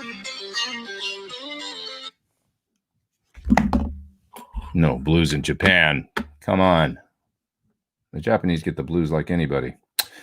Preston Smith says Kim Mitchell would be awesome. Would be awesome. I would love to have him on. I really, really would. I would. T. Neville says, listen to Steve Vai talking about Ibanez and stuff. His tone is almost compensated towards the more bassy or muddy side, probably because the thin Ibanez neck tends to be more trebly. I don't know. I mean, Steve, I like Steve's sound. It works great for him. You know, it's he's a stylist and he's his own guy and he likes a certain sound. He doesn't like the Eddie Van Halen thing necessarily. That's for sure. He's more like a fat, you know, rather than the bright aggressive thing. He's more like, yes, certainly bassy, full single note. That's kind of where he comes from. It's almost more like a fusion kind of, you know, that's just, I think the sound that he hears in his head, you know, it's a different thing. Yep. Lumina is asking, do I know something about harmonic fundamentals as they occur in valve amps? I can hear on several amp models. They ring like overtones, but also be below the actual playing notes. I don't really know, but I know that a good tube amp seems to, you know, one note can sort of take off into three, or there's ghost notes is another thing. That's kind of like which I see as fun, but sometimes it can seem like out of tune. Like an old Marshall with lower filtering, you'll play a note up high in the G or the B string and you'll hear another note underneath it. That's a different thing, but that's ghosting. And I think it's cool. It makes, especially with chords and stuff, it's part of what makes a distorted Marshall sound really fat, is that ghosting. Because there's this other stuff coming in that's kind of like adding to the, you know, and it's not a totally clean, perfect, you know, all that kind of crap in the tone is part of what's cool. Have you had a chance to check out the 20-watt Marshall Plexi, says Brett? I've never played one, but I've heard other people. I've watched all the videos, and I know Doug Aldrich likes it. I've seen him using it.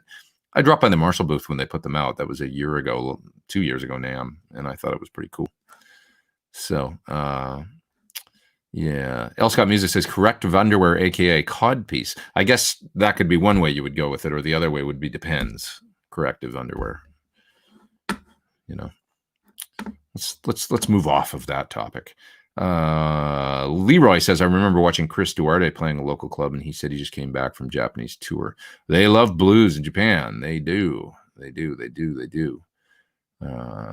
That's for sure. SS says, Pete, you don't skip lunch to do these live streams, do you? You need to eat. I eat afterwards. I eat a little bit before, and then I go eat lunch after. It's true. Brad Miller's up there in the super chat, and he just sent me thank you, Brad. He just sent a donation for the channel. At this point, station identification, I should say, there's a link down to Sweetwater, an affiliate link in the video description below if you need banjo strings or a kazoo, like I always say. Guitar picks, perhaps an MXR FOD pedal, or a super clean from Exotic. Actually, I don't even know if they carry this. They might. I don't know. I'm not sure. Perhaps you need some cable ties, or a Joe Perry slide, or maybe you need a new hard drive or some crazy glue or some sort of thing to help your guitar, you know, when you're putting strings on, or you need a Samson microphone, or perhaps you need I can't pick that up. Well, you get the idea. If you need some stuff, down in the link in the video description below, there's a link that'll take you to Sweetwater, and it helps my channel out. And thanks for all doing the super chat and stuff too. I really appreciate it. Yes. Okay. What else? Why do we want more of the same types of guitars that we bond with most? In my case, it's a Les Paul type, because you think they're beautiful. You know, it's like Yngwie said, less isn't more. More is more. I need more Strats, more notes and more Strats, more of everything, more Ferraris, more Rolexes. You like the things you like and you covet them and you want more of them. You think they're beautiful. It's just human nature. Don't question it. Just get another Les Paul. Cole says, I just want to say thanks for the great demos. He's up there in the super chat. Thanks, buddy. Your demos have helped me with a lot of gear purchases. I have a lot of people always tell me that their significant other hates them because of me, or hates me. Sorry, not them. They hate me. My wife hates you. I hear that a lot. You're not watching that guy again, are you? Turn that off. Because they always spend money. And I don't want to exclude the the women, but I just look at my YouTube statistics, and it's the demographic is 98% male, so it just is what it is. Who is your favorite guitar player, and what do I think of George Harrison's guitar playing? The Beatles was my first love, so musically, honestly, I fell in love with the Beatles music, so I love and it saved my ass, to be honest, as far as when it comes to like, not becoming just like a shredder or somebody that, the songwriting of the Beatles and where, the inherent musicality got me through the 80s, I think, unscathed, because I could always fall back on that in the 90s when nobody wanted to hear guitar solos anymore.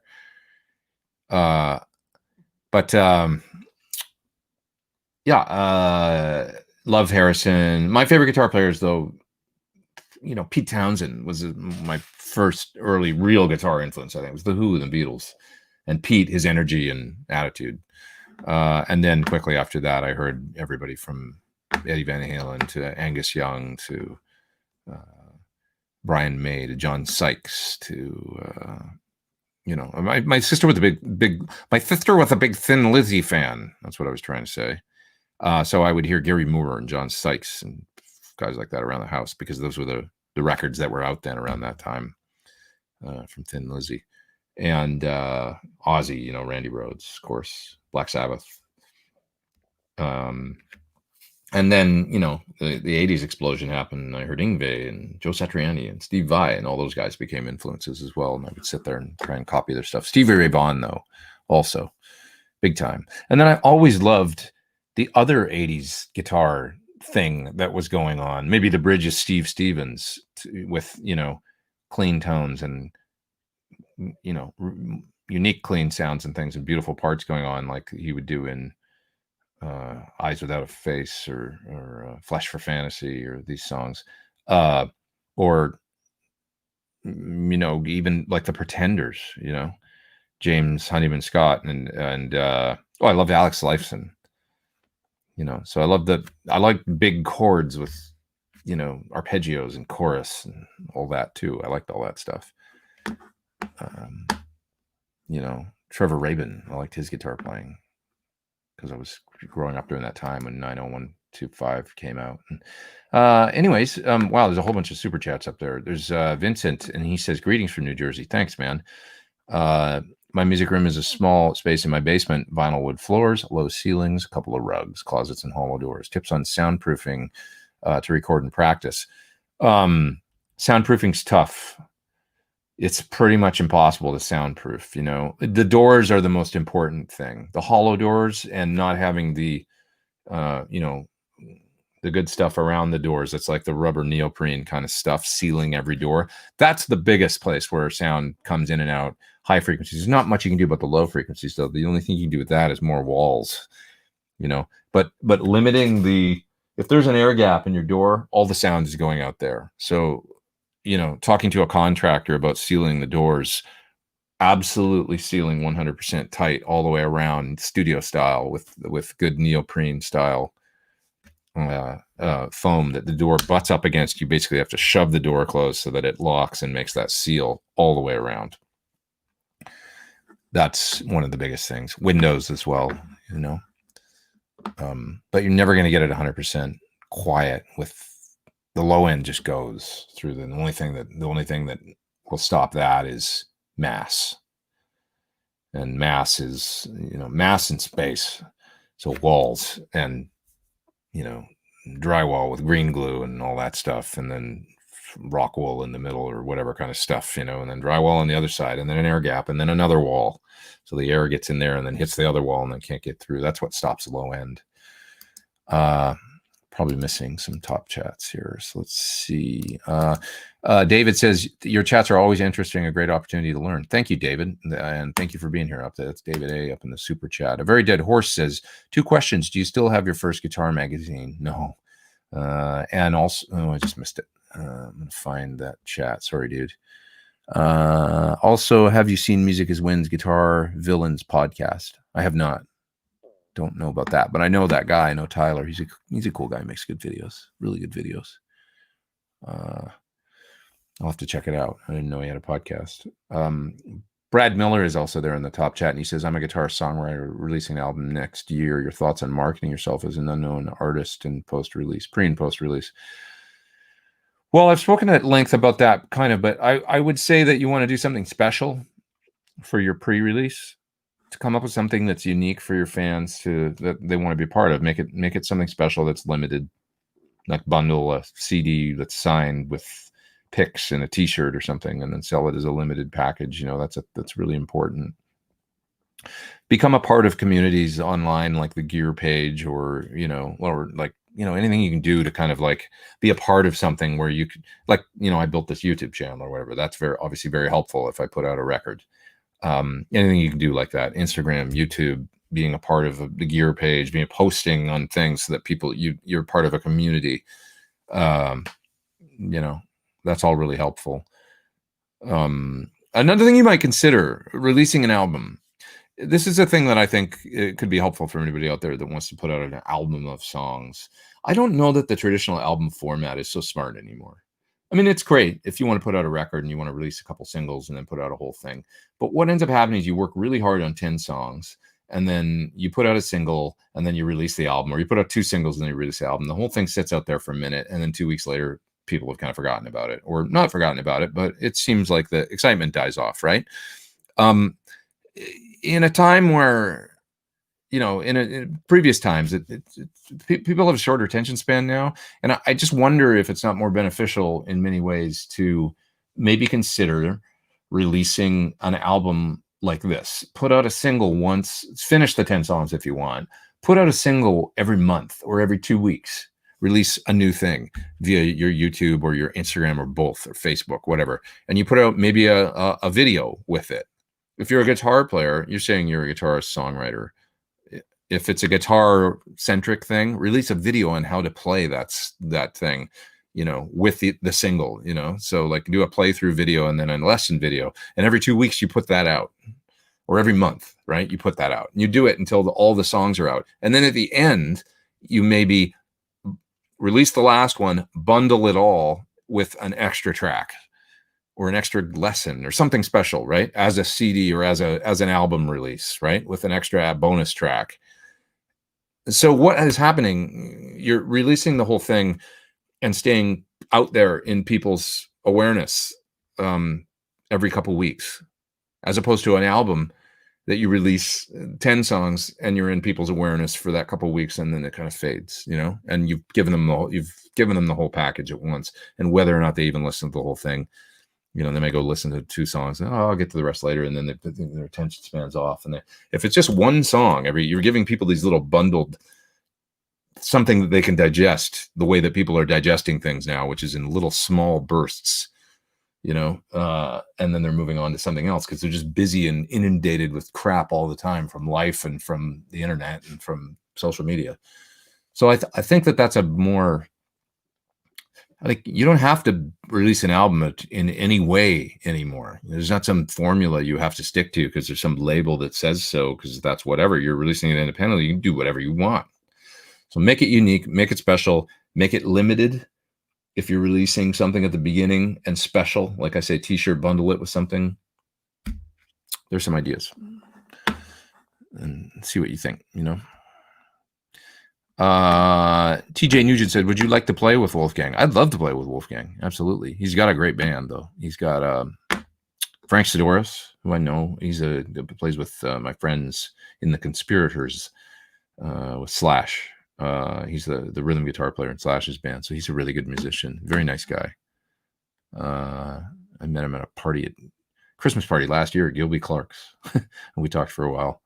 He was a nice guy. Very cool. So Cole says that my wife likes you too. Your wife doesn't hate me. I'm sorry. I mean, if I made you spend any money at all. Pete, is there more to that Josh Freese jam, says Vincent? Yes, there will be more to that. We're supposed to get together and do more. So I already wrote a couple other things, and Jason, that was his idea to put. I've known Jason Freese, Josh's brother, for many, many, many years, and I've done some sessions with Josh and stuff. But it was Jason's idea, like, let's get together and just track something. And we had so much fun doing that, and we did it in an hour. So it's like, let's do 4 more of these and just knock them out and put out some crazy videos. If nobody out there, or some people don't follow Josh's Instagram, follow Josh and Jason on Instagram. Just do yourself a favor. The Freeses, and it's good times. It's most enjoyable. DX wants to know if I'll be your daddy. Sorry, I've kind of got my hands full right now. I can't take on a father role at this point. Maybe get Wolfie on the stream, says Ian. I would love to do that. He's so busy doing that stuff right now, but I might find a way to try and reach out and see if he'd be interested. I don't know. He's doing obviously he's got Stern and Eddie Trunk and all these heavies. So, I know he's done a lot. He's actually done all kinds of stuff recently, but I would love to do that. Talk to him about his music and when he's got going forward. I thought of a bunch of questions actually in watching it that I wished those guys had asked him. So there is that, what else we got here? I've got a split soon, actually, guys. So I'm going to go. It's about 1:09. I'm going to go in about 5 minutes, I think. And then I'll see you again next week. But what are my favorite recordings that I was on? I guess it's my records. I mean, my favorite songs on my 2 solo albums are the last songs on both of them.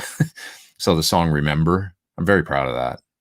I love the way it turned out. I like the emotion of it. And I really feel like it's structurally and compositionally, that's probably my favorite thing that I put on record is Remember from my last solo record. I just like the arc to it. And it was my Mac Mall guitar in the beginning, which is beautiful, kind of really not, just gorgeous, clean sound.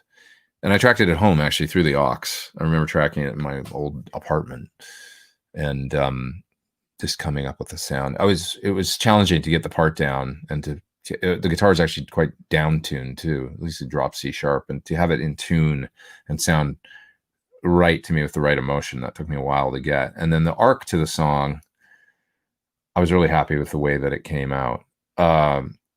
It's the funny story about that song is that I had a vision of the way I wanted the song to sound and the way I wanted it to open up at the end and be this kind of jam. And I described it to Kurt Biscara, and he was here cutting drums on a couple things, and I didn't have anything tracked for it. I said, just give me 32 bars and here's the structure. I want you to do, whatever I had coming in, that beat coming in. And then I said, go into this groove and imagine it's Pink Floyd going on and on and on. And at the end, I want it to break down and go back to toms and then fall out, and I just described to him so he cut the drums, not listening to anything, just listening to a concept of what I described. And it was perfect. I think first or second, maybe first, second, or third take. We did like 3 takes maximum. And I was like, that's it. You've got it. I can work with this. And then I tracked all the guitars over what he'd done, really kind of. So it was like almost like me giving him a vision, then getting inspired by what he played, and then building it around what he did. And that's the way that song came about. There's no right or wrong way to track. You can do it in any way that you see fit. So, let's see here. SS. That's funny, but I'm not even going to repeat it, what you said. Let's see here. Have I tried the MXR Phaser 99? I have not. I haven't tried that one yet. So many pedals. So little time. What are my thoughts on the ADA MP1 3TM? Is that like a preamp pedal that they made? Let me look here. ADA MP1 3TM. It would be cool to try. I haven't tried it. Is it like a tube pedal version of the 3TM ADA Depot 3-tube mod? I'm not seeing it here. 3TM mod. 3T. Yeah, I don't know about this. It looks like it's a mod to the original ADA preamp, right? No, sorry, I haven't checked that out. Ryan says, love your channel. Thanks for what you do. Thank you for being here, dude. I appreciate it. I do. Your album's awesome. Did you play bass on it as well? Says T Nevils. On Guitar Nerd, I played bass on a few tunes. The last record, I'd have to think about it. I did play bass a little bit, but I can't remember on what songs. Chris Chaney plays bass on Remember. Great bass player from, of course, plays with Jane's Addiction. So he's on on the last tune. John Button plays lots of bass. Steve Stevens plays bass on 3 songs. So there's that. Steve Stevens played bass on my first record too, on the song Revenge of the Nerd. And man, he transformed that tune. When I got his bass track that he played it, I put it in the song. I was like, this is amazing. That's when I started getting really excited about my record, just because of his bass part really took it to another level. Yeah. Was Dave Navarro actually any good as a player, says Stealth Parrot? I like Dave Navarro, actually. I like Dave Navarro and the Chili Peppers. I know he's not like but I love that record. Some of my favorite my friends are so depressed, standing on. I love that tune. I thought that was a beautiful song. The one off, what the hell was that? Was that One Hot Minute? I think. I know he's not he's not Frusciante, and that's the Chili Peppers and stuff in that sound, but it was a different sound, and I actually really, really liked some of the songwriting. So I think that I've never met Dave Navarro, actually, which is weird, because everybody I know knows Dave Navarro and played in Camp Freddy and the different, but and I've played with Camp. I think Dave's been there some of the nights that I've actually sat in with Camp Freddy, like. And I just have never spoken with him, but I actually appreciate his guitar playing. I saw Jane's Addiction in the 90s, and I've seen it a couple times actually. When I was playing with Chris Cornell, I remember we did shows with them in like Sweden and stuff. But I remember the first time I saw him was sometime in the mid 90s, and I walked away. He was really kind of shredding like a lot of notes. I remember looking at the guy that I was there with and going like, really? Like wow, he's like kind of like, because in the 90s it was like there was no shredding going on, and he was just like playing all the shreddy stuff. I thought that was kind of interesting, but I was like kind of taken aback. Hey, he's been a very successful guitar player with a long career, and by all accounts he seems like a pretty cool dude to me. Mike is from Australia, and he says, keep it up. Thanks, man. Thanks for being here. I appreciate it. 3TM means 3-tube mod, basically an extra gain stage added to the MP1 as a mod. Interesting. Yeah, haven't tried it. The original ADA, I tried a little bit. I never owned one, but I remember borrowing one and trying it and thinking, it's pretty cool.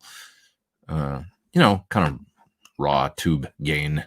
Did I ever meet Dan Huff, says Jerome? No, I've never met Dan Huff. T. Neville says Steve Stevens plays bass as well. He does actually.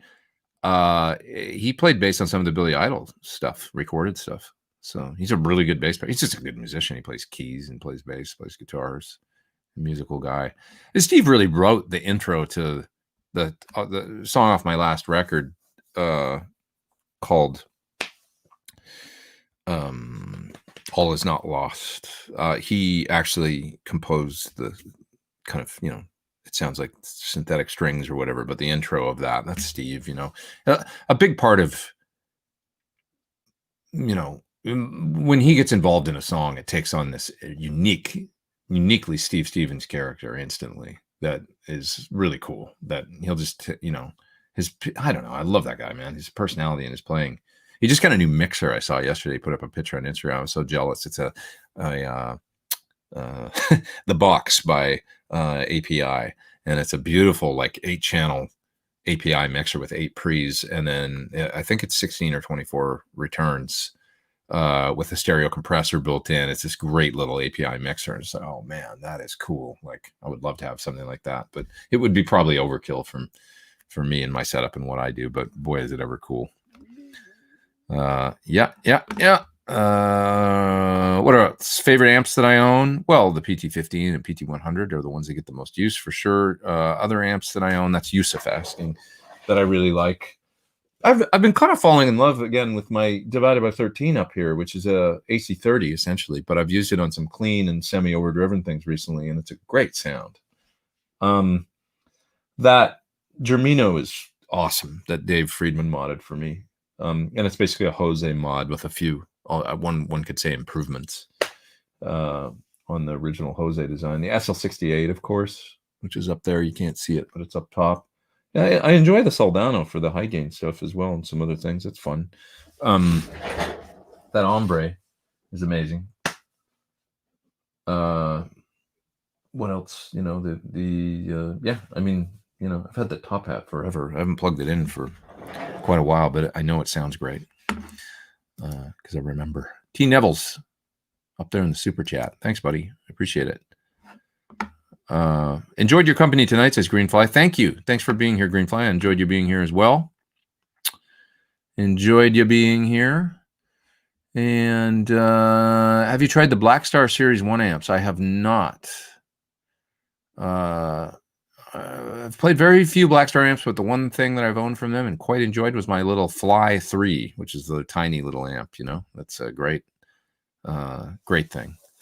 So, did you ever get to play through a really good JTM 45, says Ronald? You know, it's funny. I just heard one yesterday on Dave Friedman's bench.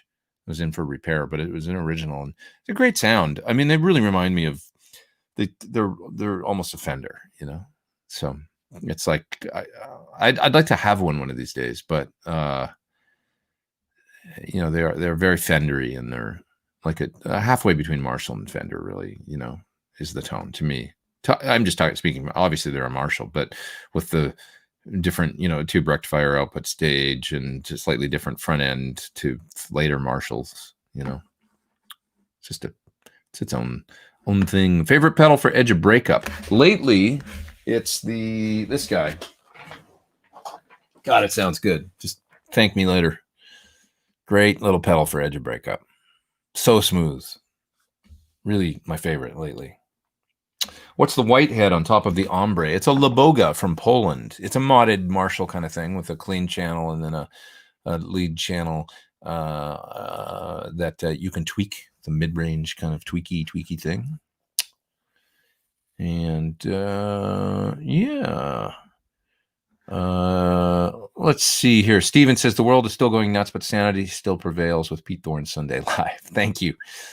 It's good for me. You guys help me out here by taking my mind off the world, and all we think about is guitar for a couple of hours. It's really fun for me. Very helpful. I look forward to it every week. T-Top says, I use an original Timmy too. Such a great pedal. They really are. Yeah, I've really been enjoying it.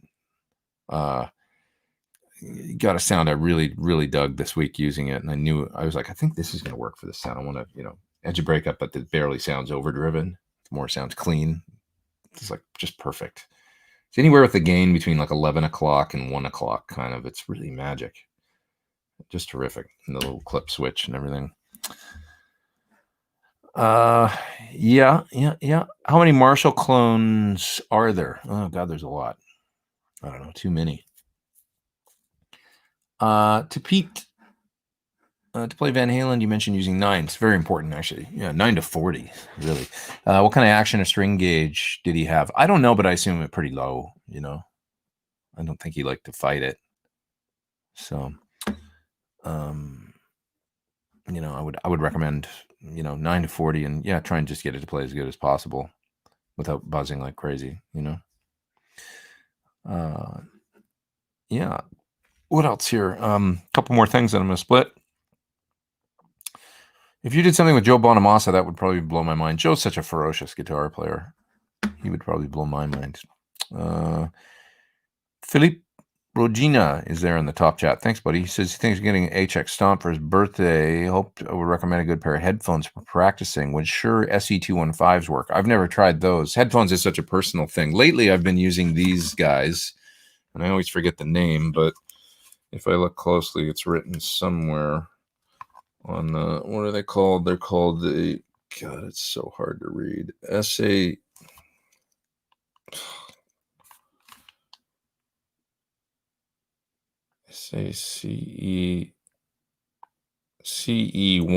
SM. SACE1 SM. Search for that, headphones, online. You'll find the company that makes these, the CE1. It's just like kind of like small brand that like, I don't know, they're $70. They sound amazing. I love these things. They're very comfortable too. Look at the, you know, they hit me up and said, do you want to try a pair of these? And they sent them to me. And they said, just do a post on Instagram or something if you like them. And I said, sure, I'll try them. Loved them, actually. And I've started using them as my primary headphones. Was always using Sony 7506s before, which are quite bright, you know, and not flat. But I don't like dark headphones with a lot of bass. I never did. These sound they're clear, but they've got much better sort of, I don't know. I think they just feel really balanced. Yeah, so it's good stuff. Okay, what else? Yo, Pete, you rock, says Mike. You rock, Mike. Thank you for being here. Appreciate it. Status Audio, essay. Status Audio. Thanks, Seth. I appreciate it. One of these days I'll remember. But CE1 Status Audio, I do recommend them. Tell me they don't sound great. They do. Oh, Ferret is recommending the Boss Waza Air. Love them and cordless. I also have a set of those at home, and I use them at home. I want to start using them more. Every time I look at them, I'm like, why don't I play with these more? Because they're actually really great. I just haven't been playing a lot of guitar at home. I play here mostly, and I've got those headphones at home. I want to start playing more at home, actually, like getting into some sort of routine where I'm practicing more at home rather than always coming here to play. Because here is like work. I feel like when I'm in this room, I shouldn't be screwing around. But screwing around is part of playing guitar. I mean, like learning a cover song or some technique or something, just enjoying it, right? I don't actually do enough of that. I'm always working. So, best advice for getting great tone in a bedroom attenuator or load box. Bedroom attenuator or load box is really, I mean, you can get a PT15 and then run it into a full, like, that head into that head rush cabinet. Just full range, not using a guitar cabinet. That's a great way. Put some effects and enjoy, but barring getting a PT15, I hope you do because they're fantastic. But if you want to use your amp, I always recommend the Friet Power Station. The new one is exceptional. They're, I think, around $700 or something, but it's the best attenuation reamp device out there. And it sounds like your amp, and you can get your amp at any level. You can use an old Marshall and add an effects in the loop. The Power Station has a loop. It's brilliant. So then you can just preamp through a guitar cab at bedroom TV volume or whatever you want to call it, get a great tone. What do you think? What do you yourself think about your Helix preset in 3.0, says Axel? Do you like it? I mean, I'm more interested in what you think. I really like it. I created it in order to, for those that don't know, I've got a Helix preset in 3.0, the new update, and it's got a looper in it and 2 different tones. And so you can easily do like a rhythm kind of, it's as it was a minute ago that I made it, but it's kind of a mid or low gain tone for the rhythm, so you can create a kind of rhythm track and then do a loop and then switch over instantly via an A/B switch to a lead sound and play on top of your own thing. So I did it in order to jam, for guitar players. I try to make a useful patch for people just sitting jamming with themselves, essentially. So tell me, I'd be interested to know what you think of it, if you like it. I have another one that's more extreme that when I do put out a Helix, preset pack, it'll be in there, but it's a more clean ambient sound and then a high gain lead sound on top of that. I tried to go more like a vintage, like almost like classic rhythm and then classic drive sound for the one that I included with the Helix 3.0. But let me know what you think of it. I hope you like it. Yeah. Todd Roy says he wants to see Richie Kotzen on my show. Great channel, says Clifford. Thank you. Does anyone know what hex wrench for height adjustment on 54 reissue Japanese Strat? I have no idea. I'm sorry, but maybe all parts or something. If you call them, they might know. I would think they would. That's all they do. So I would think. BV Ninjas agrees with me. The Friat PS100 probably the most transparent out there as far as a load reamp device. I agree. I do agree. What do I think the new Boss pedal is going to be? That's right. They're teasing a new Waza pedal that they supposed to put a whole bunch of research and development into. I don't know. I should text Yoshi and ask him. He's my buddy, but I'll never tell, and we'll give it away. But yeah, I have no idea. I was intrigued too. I was really intrigued. Stephen Douglas says he uses his Waza headphones every day. Absolutely love them. Wow, single best piece of gear that has propelled my playing. That's awesome. I got to get more into them because I enjoyed them as well. I just haven't used them enough, and I have a set. So, quick question. Prince Westerberg says, how do you load cab impulses into Logic? You can use a 30. I'm talking really fast. You can use a third-party plugin, like something from Get Good Drums has a Zilla cab loader thing. You can use something like, oh God, what's the plugin I used to use? Somebody name some other cab loader plugins. Oh, I got Mellow Muse IR1A. That's one. But what's the other one that I used for a long time? Red Wires has a Red Wires with a Z, WIREZ. They've got a cab loader plugin that's $50. That's always nice that you can use. And there's something else very interesting coming very soon in this department. That is very cool for loading cab impulses into a DAW. Beyond that, you can use Space Designer, which comes with Logic. If you load an IR into Space Designer, it's just not very like, you can load it in there. It's not, you'll see. It's not, you need to set it 100% wet, turn off all the dry, load it in, and then there's no provisions for like, doesn't look like a mixer or anything. Some of these, like the Zilla looks like a mixer and with pan and everything. It's very cool.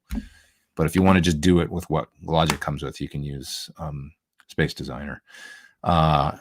Travis Fritz is up there in the super chat. Thanks, buddy, for doing that. He says, how about a savory Pete Thorn Kemper profile pack of some of your modded amps? Maybe someday. I'm not ready to do the Kemper pack yet. I feel like I like my Kemper and everything, but I feel like it's too, I don't know. I mean, I'm still in the business of selling amplifiers. I feel like it's counter to that, the PT15 and the, it would be counter to that. But anyways, guys, I got to run. I got to split. For many reasons, I got work to do, but also the nature calls, and I got to run to the John. So that's the honest truth. Okay, guys. So I'll see you next week. Have an awesome week. Lots of videos coming this week. Small box videos coming, and I got some other ones. The speakers, head rush. That's got to happen. Plexi from Wampler, the Plexi drive, the mini one. That's coming this week as well. There's Plexi pedals coming out of the woodworks this week, lots of them. And then that EVH deep dive video, which will be out within a week or so, about 1 week, that I'm doing with Friedman, which is going to be insane. We're doing all this stuff with for those that didn't hear, we got a great head. We got a cabinet with black backs. Going to put the JBL in there too. Going to try the super distortion theory. Look, I've got the guitar right here, because I think he used a super distortion in his guitar, or at least the Mighty Mike clone, or a Duncan custom, which we all know is a Duncan's version of the super distortion. It makes a big difference. 6 CA7s, we're going to do all the stuff. The amp, variact, and biased up hot properly. Maybe I'll even try Pultec. Have a Pultec here, like a Pultec clone. So, yeah. It's going to be fun. Thanks, guys. Once again, there's a link in the video description below to go to Sweetwater. It's my affiliate link. Helps the channel if you so desire, And I love you all, and see you next time. Take care.